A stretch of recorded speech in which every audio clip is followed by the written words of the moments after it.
حضرت ابو هریرہ رضی اللہ تعالی عنہ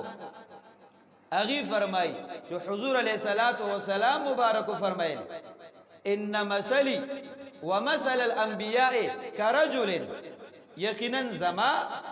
مثال او د نورو پیغمبرانو مثال پشان د هغه کس دی چې هغه یو خپل آبادیو کی یو خپل عمارت جوړ کی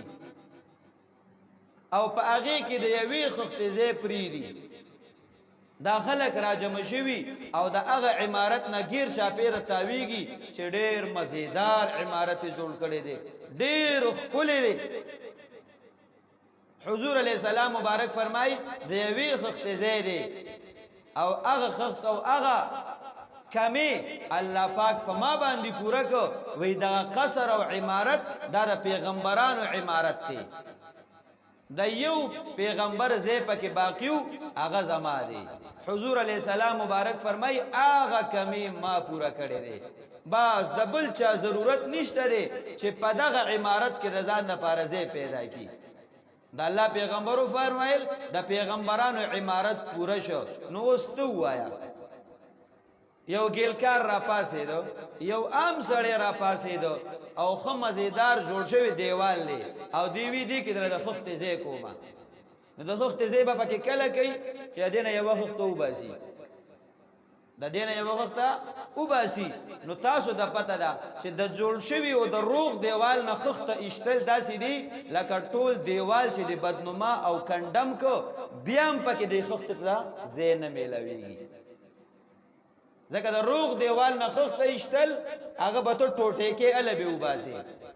او ټول دیوال ته به نقصان ورسیږي نو دغه مثال د هغه چا دی چې د پیغمبرانو علیهم السلام په دغه خسته عمارت کې د ځان لپاره ځای ګوري چې زم پکې ځای شم هغه ټول قصر او عمارت ته نقصان ورسو نو کله په عیسی علیه السلام پسې خبره کول او کله په موسی علیه السلام پسې خبره کول او کله په حضور علیه الصلاۃ والسلام مبارک پسې خبره کول او کله د الله په شان کې ګستاخی کول دا د هغه چا کار دی چې د ځان لپاره د پیغمبري مدعیان دي چې زه پیغمبر یم